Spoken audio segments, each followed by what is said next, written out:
I reached out to a friend of mine a while back and I asked her, hey, can you come? We got this election coming up and I've been in DC a lot, so I missed a lot of the stuff that was happening in Texas politics. And I know they just throwing our money away. Can you help me come and talk about where they're throwing our money away to? So that we can try to thwart it as much as we can. So I've got two friends that I brought. One that I brought a couple years ago and she shared. And we're all going to collaborate tonight and help you. And they're going to help me help you. Is that all right? So I want you to put your hands together right now and give a warm New Beginnings welcome to Aaron Anderson and Sheila Davidson. Aaron's with Texas Scorecard and Sheila is with the Convention of States. Come on up, ladies. If we need to move a pillow or something for you, we can. My ladies over here laughing at all the pillows and pillow decoration. Can't have too many pillows. You know, women like a lot of pillows, so we had to make sure we had a bunch of pillows for the ladies. So, thank you guys. Thank you, Ben. Thank you, Patrick. I'm Moses. Sheila, so how many of you know have ever heard of Article 5 Convention of States? Okay, so not a lot of people. So I'm gonna have Sheila. We'll see you after this. I'm gonna have Sheila give a quick synopsis of what that constitutional amendment deal looks like, and then I'm gonna have Aaron give a synopsis of what the Texas constitutional amendments that are on the ballot looks like, and what that. We'll start with Sheila. Okay, for the United States Constitution, Article 5 gives you two ways to amend the Constitution. That historically we've done that using the first way, that is to go through Congress, but the second way is going through the states. And so that's what we're trying to do, is to get 34 states to sign the Article 5 statement so that we can call that Convention of States, come together, propose amendments, and then bring them back to the states where we can get 38 states to agree to it, and then our Constitution would be amended. And so it's keeping it at the state levels as opposed to at a federal level. Awesome. And just hold the mic a little bit closer next time. Aaron. So you wanted to explain the Just process, explain the process for Texas. For amending the Texas Constitution. This happens first in the state legislature. Our lawmakers need to pass by 2/3 majority, not just a simple majority, things that will go on the election ballot to all of us statewide. This legislative session, our lawmakers chose 17 items that will be on our November ballot for us to vote on, and if they get a simple majority vote of the people, then they become part of our state constitution. And so I'm normally down in Austin following this stuff really closely. I have a 40-page document here from Texas Public Policy Foundation that they put together. It's very detailed. I didn't print them out for all of you guys because that's a lot of stuff. And I know most of you don't want to know all the minute details, but I'm a nerd, so I like details. So Pastor Toy, can we say one thing? Yes. That just to kind of follow on what you're talking about, I think it's important while you're looking at these amendments is to understand the state budget. Yes. And talk a little bit about that, that over the past 4 years, it has increased 42.8%. So our spending in this state, in our opinion, is out of control. Yes. And so now, put that lens whenever you're looking at these amendments, excuse me, when you're looking at these amendments, kind of keep that in mind as well, and look at them through that lens. That's good, because, and that's key, because for the most part, we don't realize, we think it's just all the federal spending. Federal spending is a big issue because that's what you hear about. But there's a lot of unnecessary spending that also happens at the state and the local level. I mean, it's astronomical. For instance, the first Proposition 1, which is SRJ 59, it's designed to provide funds for the Texas State Technical College infrastructure and workforce education. So I know you guys are like, what in the world does that even mean? So I got to put my eyes on. Y'all know how. The younger I get, the more I need these things. So the summary here is that this amendment would create 2 dedicated state funds to support infrastructure, land acquisition, and equipment for the Texas State Technical College system, seeded with an initial $850 million from the Texas General Revenue. These funds would operate outside the normal state budget and outside normal state legislative oversight. Anybody see a problem with that? So here, the rationale that's noted here is, while expanding access to workforce education, it supports individual liberty and personal responsibility. Embedding this preferential funding mechanism in the Constitution undermines limited government and transparency. A statutory approach with normal budget oversight would better uphold fiscal accountability. What are your thoughts on that? I'll start with Aaron. Well, I think there were some key phrases there. Number one, spending and outside regular appropriations. So our lawmakers meet every couple of years, people that we elect, and they vote on a whole lot of spending. But once they embed it into the state constitution, there's no more voting each year, each session on whether or not it's a good idea. So it becomes an automatic cash machine to whatever this project happens to be. Even if we think it's a worthwhile project, automating basically our money, when they say general funds, we're the general in that general funds. So automating payments to projects is never, in my opinion, and I guess in the opinion of Texas Scorecard, which is very citizen-focused and focused on responsible spending, this is not considered a great idea. And I will say, for Texas Scorecard, if you're not familiar with texasscorecard.com, rather than trying to take notes and write all this down, we have published a roundup of recommendations on all 17 of these items, starting with this one, number 1. And we have 3 different fiscally conservative organizations that have given their recommendations. Now, all 3 of those organizations said they're a no on this one. And just for your future reference, the one word I want you to remember is roundup. So when you get home, before you go to the polls, sometime in between those things, go to texasscorecard.com, search for the word roundup, and you will come up with this article that has these 3 groups' recommendations. It also links to this this report that Troy is reading from that has a lot of details on all 17 amendments. So check those out. Yes. Sheila. And so what I was curious about just at the very beginning is, why did they pick this college? And so it's like, there's a lot of colleges and universities in Texas, so what was so special about this one? And so I found out that Texas State Technical College is actually not part of the Community College Fund. It's a separate state agency serving students on 10 campuses. And currently they don't have any ability to collect taxes, unlike the 2-year institutions. And so they're at a disadvantage compared to the other ones. What they do is they get money from the state based on a value-added system or outcome-based system. So it's their graduates, the graduation rate, and then what their salaries are after they graduate, which is a fantastic measure. But what they don't have in place is what we were talking about, the infrastructure to build new campuses and to refresh the campuses. And so it seems like there was either an omission on this, or either the legislatures were expecting you and I to approve these types of funds. Right. So just giving you a little background on why this specific university. Anytime you see something specific, you should always look into why that. Yes.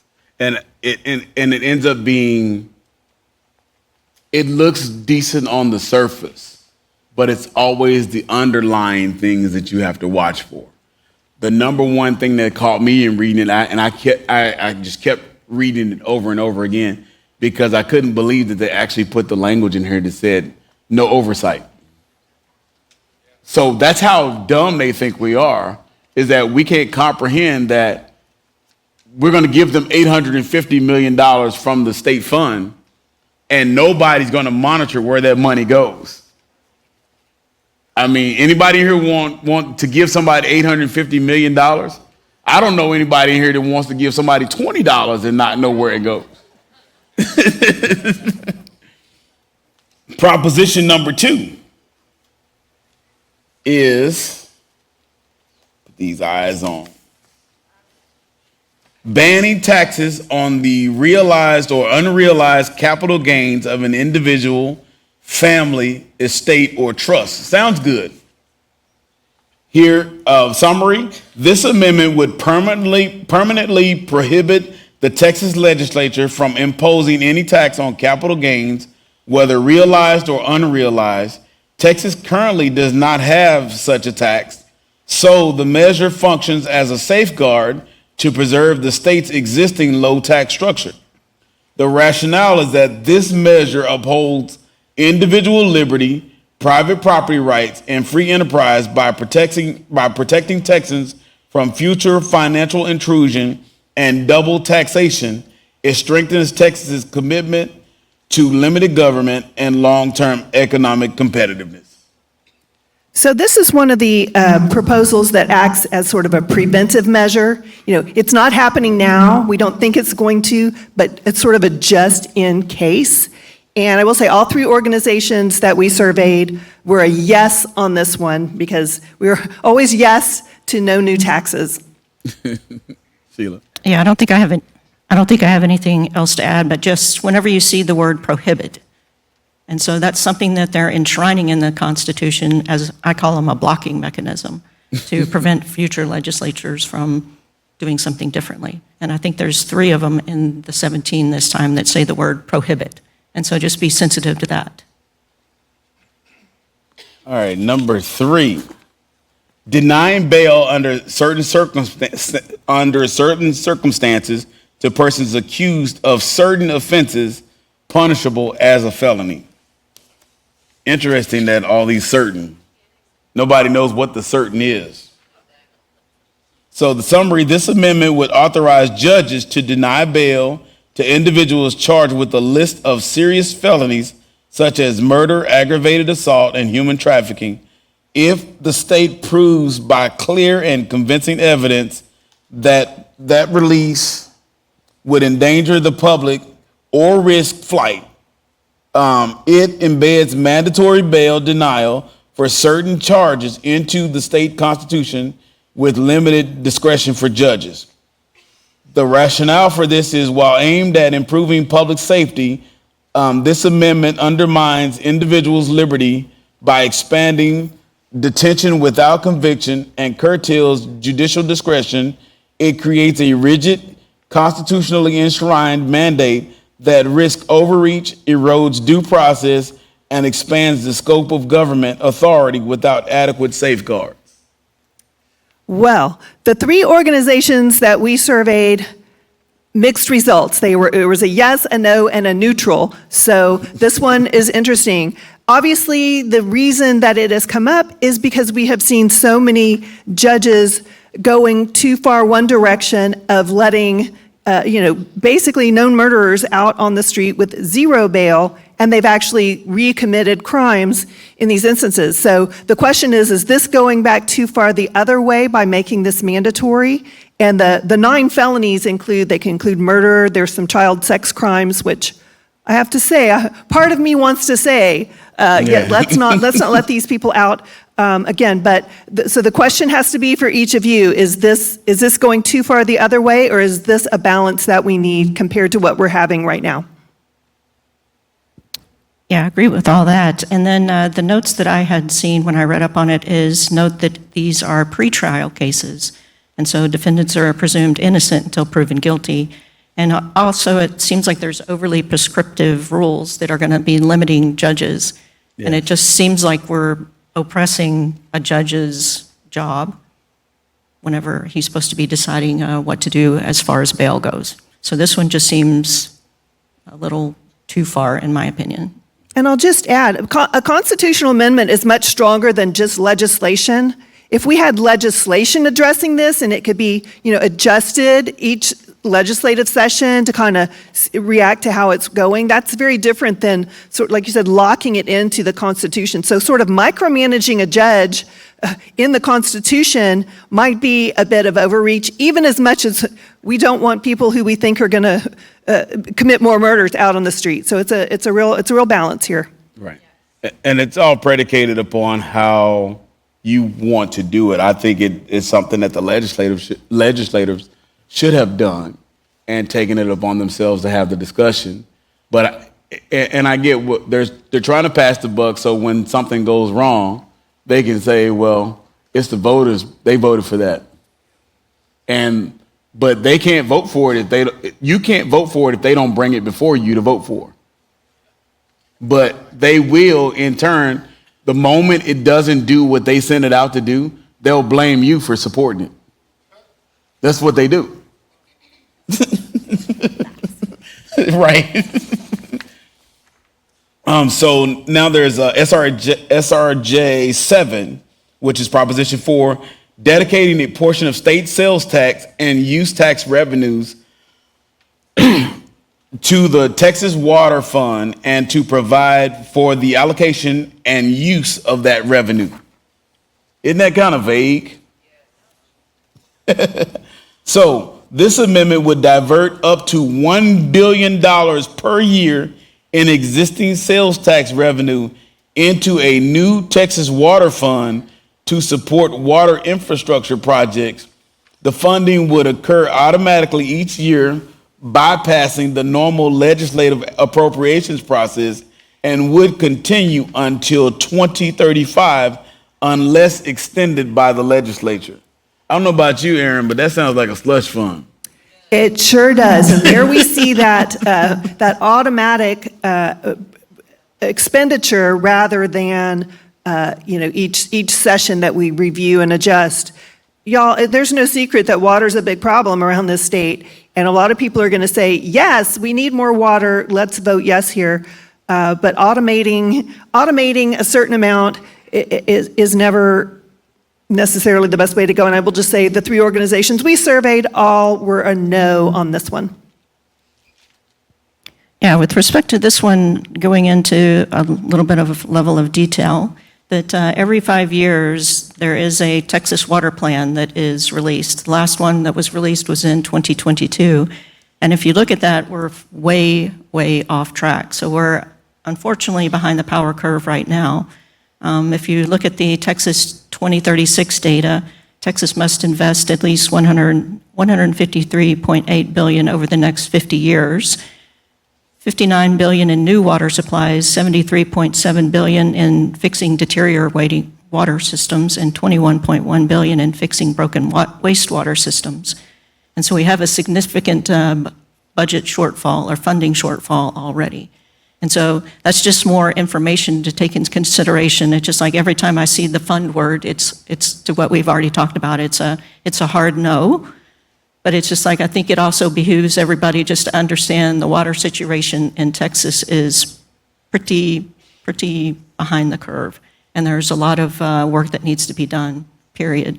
And whatever we don't put into these constitutional amendments is going to ripple over into the local and the regional water facilities having to take those burdens on. So it starts to get passed down to local levels. And so you just have to weigh all of these different things when you're looking at this particular amendment, because it's one of the bigger ones.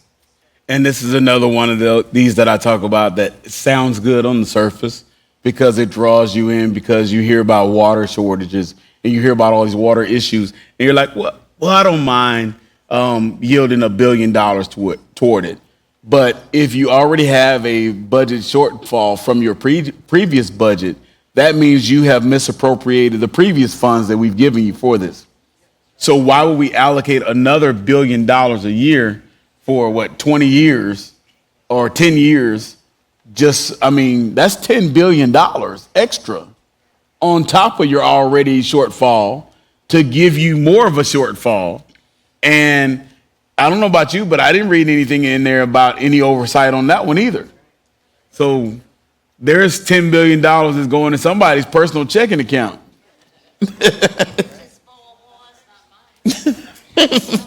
She said it's not mine.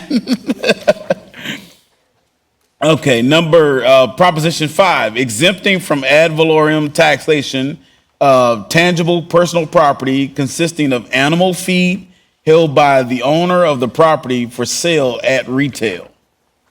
So that is number 5. So this amendment would give the Texas legislature the authority to exempt animal feed held for retail sale from local property taxes. It does not require the exemption, but permits future legislation to implement it, potentially correcting a tax inconsistency within the agricultural supply chain. Well, the 3 organizations we talked to support this, and you'll notice a difference here. It's not a mandate. It allows the legislature to consider this. So I'm okay with opening something for the legislature to consider. Right. Yeah, I looked at this as another niche.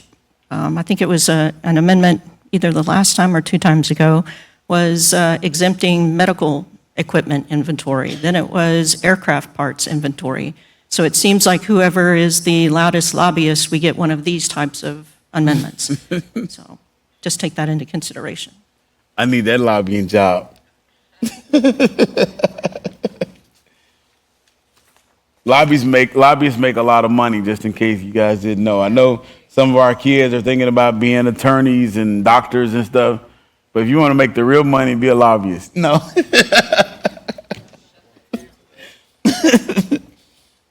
So number 6, prohibits the legislature from imposing an occupation tax on certain entities, there's that word again, that enter into transactions conveying securities or imposing a tax on certain securities transactions. Well, now here's what y'all may not be aware of, but Texas just opened its own stock exchange. Yes. So this is tied to the idea that we're going to have this increase in people working the stock exchange and the securities market. All 3 organizations that we talked to support this because, frankly, we don't like any occupation taxes. So we're fine with this one. But just the reason it's come up out of the blue on securities is that we're hopefully going to have a burgeoning stock exchange here in Texas. Yes. Nothing new to add to that. It's an exciting time. Yes, it is. Okay, number 7, is it? Yes. Let's see where am I? Yes. Number 7, providing for an exemption from ad valorem taxation of all or part of the market value of the resident's homestead of the surviving spouse of a veteran who died as a result of a condition or disease that is presumed to have been service-connected. That's okay.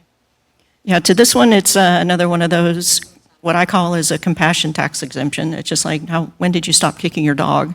And so it's a matter of, like we were talking about earlier, that when you get an exemption for one group, then it spreads the load across the rest of the other individuals. Right. And we have had past veteran exemptions, 2 in 2013, 1 in 2015, and 1 in 2017. So voters are very compassionate towards anyone service-connected. And this one ties into a change in federal law as far as surviving spouses of veterans. So that's a little tweak to what we do already in this situation that is going to basically align with some federal legislation. And there's a split on this one in our group simply because of the fact of the carve-outs for one group does increase the burden on other groups. But people are mainly pretty open to supporting our veterans. Good. And so Proposition 8 bans state estate, inheritance, and gift or death taxes. It's basically intergenerational wealth versus revenue trade-offs. This is another one of those preventive measures. It's not happening now. We don't have a death tax. We don't have an income tax. We don't have these things. But it's just to make sure kind of thing, put it in the Constitution, make it much harder to impose. And our three groups, of course, support it because, again, a tax, no thank you. And a tax on death, double no thank you. So you can support this one, but don't be afraid that if it doesn't pass, that suddenly there's a death tax. That's not what's happening. Right. Yeah, I had just added note that this type of prohibit of the death taxes protects family farms and small businesses, because those are usually the ones that will get wiped out as a result of that. That's good. Proposition number 9, exempting from ad valorem taxation a portion of the market value of tangible personal property a person owns that is held or used for the production of income.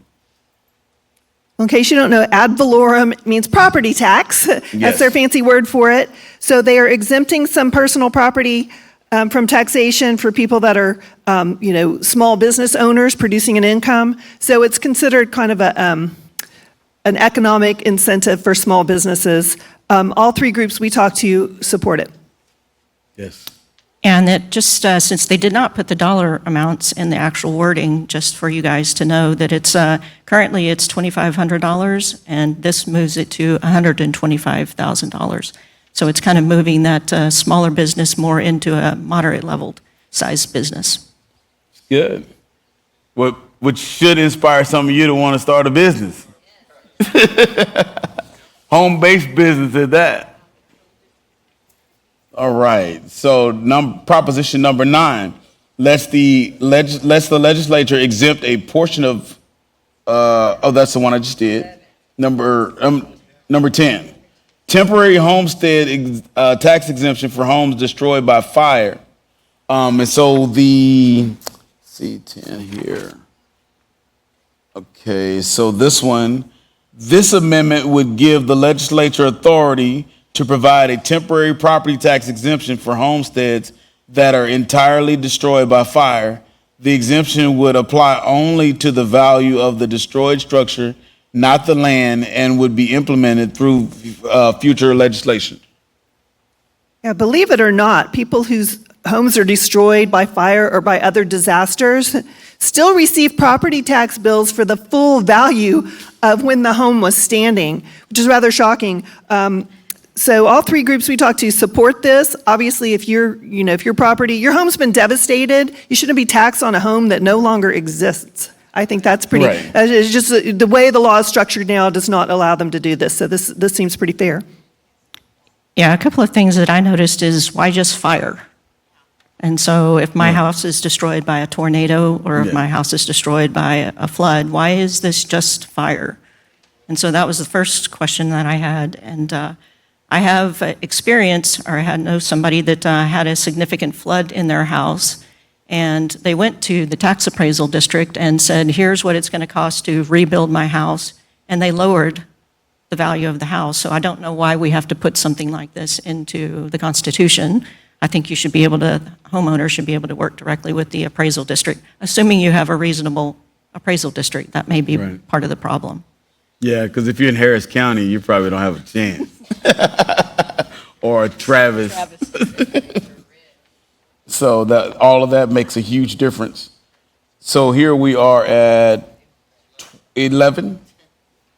So increasing the amount of the exemption from ad valorem taxation by a school district of the market value of the residence homestead of a person who is elderly or disabled. For me, I don't think that the school district need to have an increase for anything right now. I think they need to start educating our kids instead of indoctrinating them. And so I don't want to give them 20 cents more until they start teaching the stuff that they need to teach instead of teaching our kids that they can be the opposite sex. Sheila. Yeah, to me, this is another one of the compassion taxes, and since they did not put the dollar value in there, just for you guys, that the exemption would move from $10,000 to $60,000. That's crazy. So the groups we spoke to actually, two oppose and one is neutral. And this again goes back to the idea that a carve out for one group simply raises the amount of taxation to all the other groups. So that's something to consider. And it is just for school district taxes, which does take by far the largest percentage of our property taxes. Yes. Proposition 12, relating to the authority of the State Commission on Judicial Conduct, the tribunal and the Texas Supreme Court to more effectively sanction judges and justices for judicial misconduct. The good news on this one, y'all, is it doesn't cost us any money. We're not spending money on this one. It's a procedural reorganization of the judiciary system, which again has had issues. So they're trying to adjust how they deal with judges who are not doing right. And I believe what part of this is to have more citizen involvement on these oversight groups and not just judges. Some people say, well, only judges can know how to discipline other judges, whereas normal people are like, we can see when something is right or wrong. So that's part of this process, is getting a little more citizen involvement in this accountability for judges. Okay, I did a lot of homework on this one because I didn't understand it at all. And so just to give you guys some insight, the State Commission on Judicial Conduct is an independent agency responsible for investigating allegations of judicial misconduct. There's 13 members, 6 are judges and justices, 2 members come from the State Bar, and there are currently 5 citizens. They're appointed by the Supreme Court, the State Bar, or the governor. And so this will be an important part to remember. What this proposition is going to do is remove the 2 members from the State Bar and instead give the governor authority to appoint 2 additional citizen members. And so what that means is you're going to have now 7 citizens and 6 judges and justices. So you have the majority in the citizens. And so remember that citizens are appointed by the governor. So if the governor was a different governor, would you vote for this or not? And so you just need to take those into considerations, because right now depending on which side of the aisle you're on, could be favorable. And if it were a different governor, then I would be voting completely differently. Well, Sheila, you're at New Beginnings. We're all on the right side. Well, and yet I should have known better than that. I will just add, the State Bar is not necessarily an organization I trust to make the best picks either. No, not at all. Oh, and I forgot to also mention this, that it also changes the Judicial Review Tribunal, that it was 7 members that were drawn by lot. Now it's going to be 7 members appointed by the governor. And so it just continues to increase the governor's you're reach. increasing the governor's, and we just finished talking about executive overreach not too long ago from the governor and also from the federal level. And so you don't want you don't want to put too much power or too much control in any one person's hands. Although with this governor, if it does pass, I'm probably going to vote no on this one. But if it does pass, I'm going to call the governor and say, put me on there. There you go. Yeah. Well said. I know that's probably not the right way to look at it, but that's how I look at it. You want good people. If they're going to be picking people, you want them to pick your people. Yes. Proposition 13, raising the exemption of residents' homesteads from ad valorem taxation by a school district from $100,000 to $140,000. That is totally ridiculous. This amendment would raise the school district property tax exemption, reducing taxable home values and offering tax relief to homeowners. The state would reimburse school districts for the resulting loss in revenue, which means they're still getting their money. They're still getting it from you. The state you're giving it to the state, and the state is giving it back to them. That's just crazy to me. Now, while this is not a very effective way to reduce people's property tax bills in the long run, because how many people's appraised values went up? I know plenty of people, there's one school district, how much their appraised values went up on average? $40,000. So with this passing, it's still just breaking even, right? Yeah. And yet, it's still less than it would be without this. So the groups we talk to support it simply because it is, at least for the next couple of tax cycles, it will reduce tax bills until the appraised values catch up. And it's for everyone, so it's not one group getting a carve out over another group. Yeah, this one is, we need to be on the road towards property tax elimination. And we've had 4 homestead tax exemptions since 2015, and for a total of $125,000. So they just keep throwing these exemptions at us as opposed to fixing the long term. Right, putting specific numbers in the Constitution is a very unwieldy way to go. Unfortunately, once it's in our state constitution, the only way to change it is with another amendment, and that's what's been happening. We've been chasing these values session after session and having to put it in our constitution. I mean, there should be a better way. Elimination sounds pretty convenient to me. Right.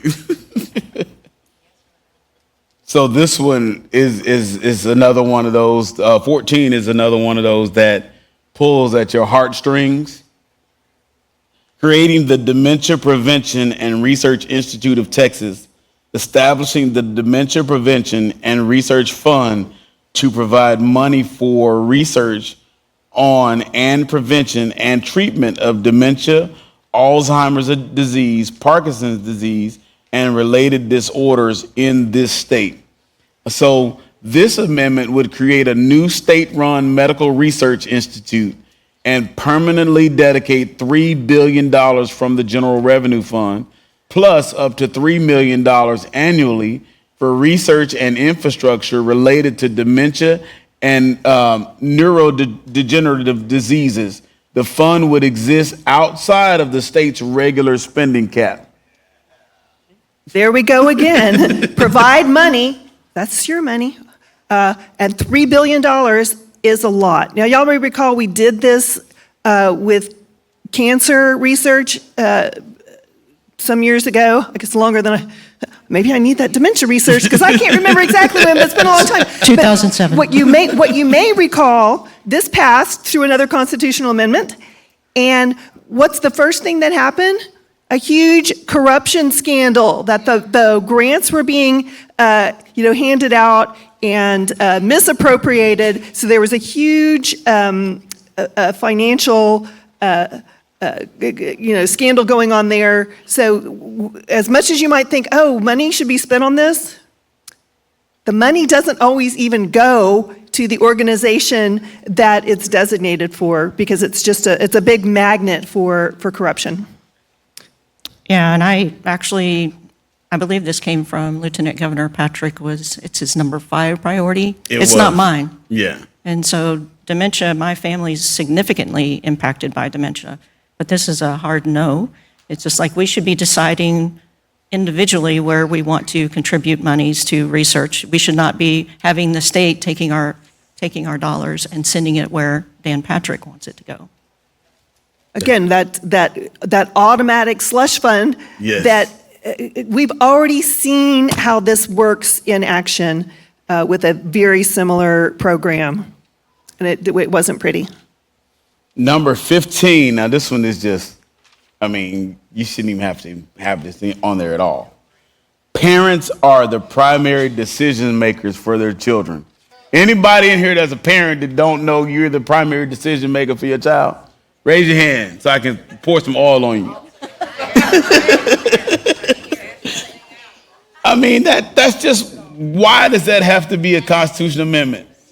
So it says this amendment would enshrine in the Texas Constitution the inherent right of parents to care for and make decisions about their children's upbringing.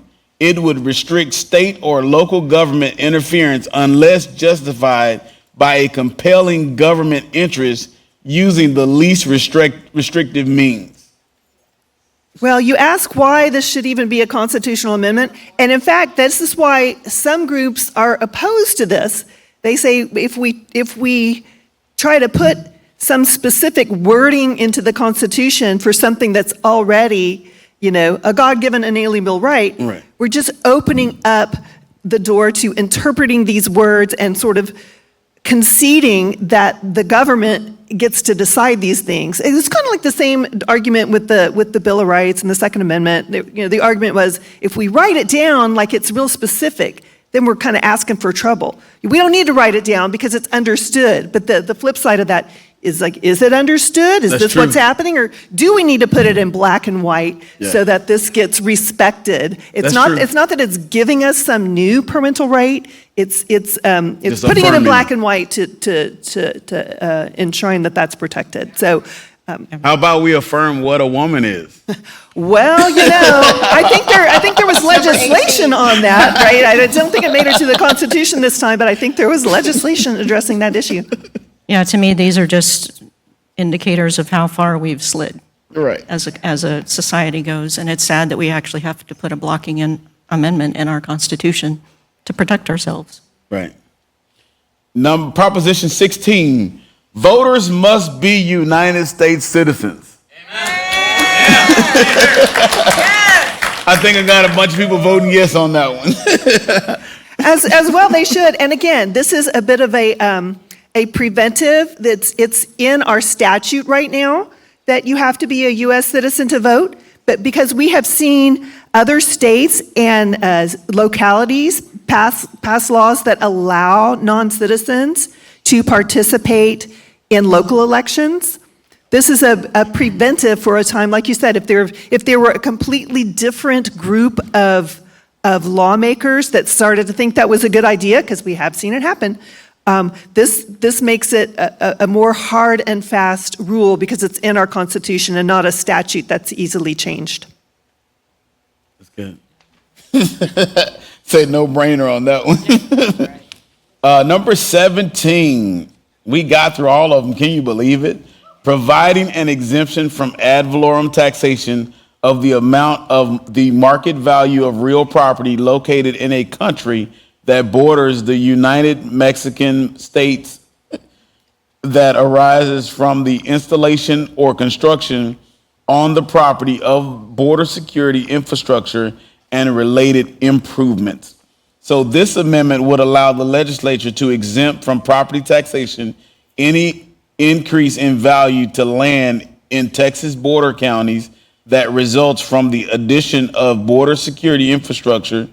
It is a narrowly tailored measure meant to avoid penalizing landowners for voluntarily security-related improvements. So this Proposition 17 respects private property rights, individual liberty, and limited government by preventing tax penalties for landowners who choose to invest in border security. While exemptions should be used sparingly, this one is well targeted and permissive, offering relief without expanding state programs or spending. And I can agree with this one because I have a lot of friends that own property along our border, and they have had to pay and put up their own border security because, especially under the Biden administration, it just didn't happen. And I don't know why anybody even expected it to happen. But that was the issue, Sheila. Yeah, I was trying to figure out what on earth drove this, and so your insights are good. And so I did some research, and I found an instance in Hidalgo County that was a Lance Newhouse property that their property tax in 2019 was $272K, and in 2020 it went up to $434K because of the border wall being installed on it.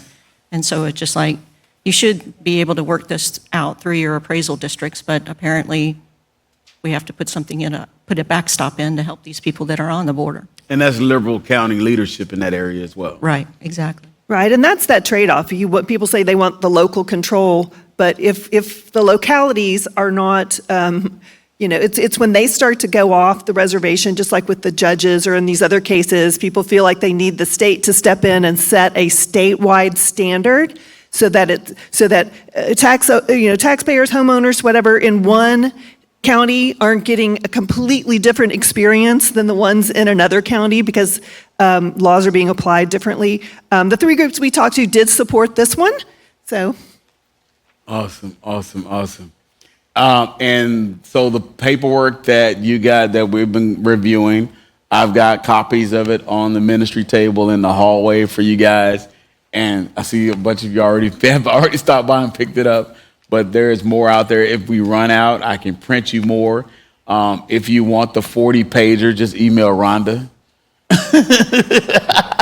She said you put me on the spot again. Or if you want to save them in some paper, again, you could go to texasscorecard.com. Yes. Search Roundup. You're going to get our Roundup article that has all these amendments listed and these 3 organizations' recommendations and the link to the Texas Public Policy Foundation 40-page document. I now prefer online than stacks of paper, but if you prefer paper, that's available too.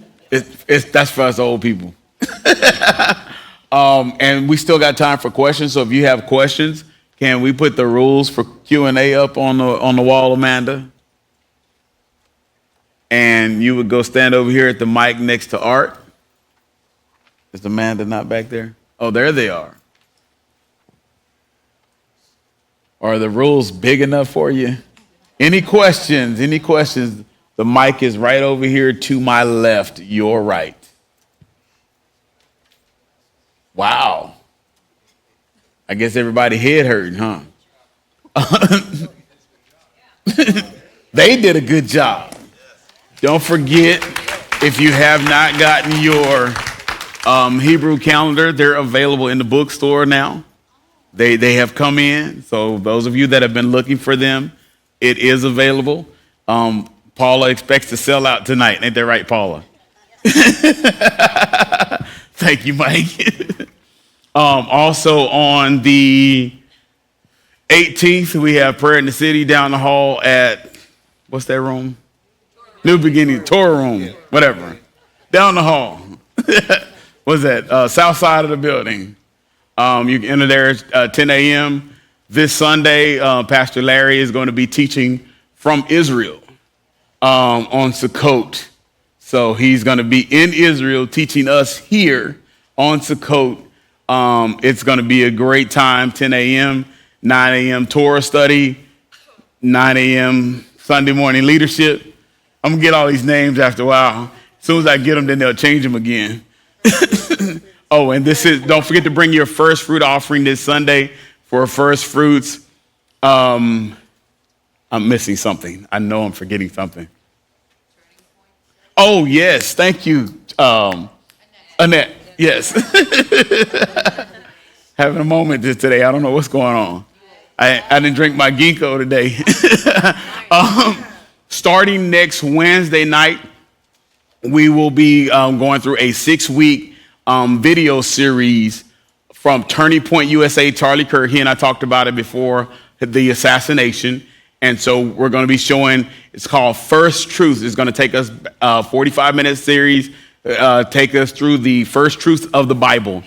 And he will have a representative, well, he won't, but his team, they will have a representative from Turning Point USA here for each of those weeks. And for those of you that are attending in person, not you guys watching online, those of you here in person, Turning Point USA will be providing pizza for each of those 6 weeks. So if you want pizza, you can't watch from home. You got to come to church for once. You can at least make it for 6 weeks of the year, 6 weeks in a row. That's all we're asking, 6 weeks consecutively. We all get up and fight through traffic to get here to serve the Lord and to fellowship together and come together in a place of community. Come on, get up off your couch and come join us. We'd love to have you in worship and prayer at 6:30 with Tracy and Rose and the team. And then we got coffee fellowship before that. Service starts at 7. Just a great time in the Lord and a great time of fellowship. I want to thank my guests, Erin Anderson from Texas Scorecard and her awesome boss, Michael Quinn Sullivan, who's a dear friend of mine, and Sheila Davidson from Convention Estates, and I'm a member of Convention Estates. I should know what she's with.